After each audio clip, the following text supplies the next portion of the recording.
Hi guys, in front of me is NOKIA C12 and let me show you how to reset browsing history.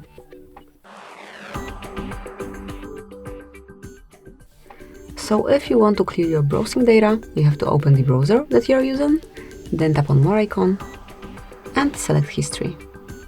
Here you will notice Clear Browsing Data and now select the time range. So here you can smoothly pick the time range. I would like to perform a full cleanup. And now go for the options, so you can mark those info that you wish to remove. And at the end, just tap on Clear Data. Tap on OK to confirm. And that's it, that will be all. As you can see, you've just cleared your home. Actually, here we still have something.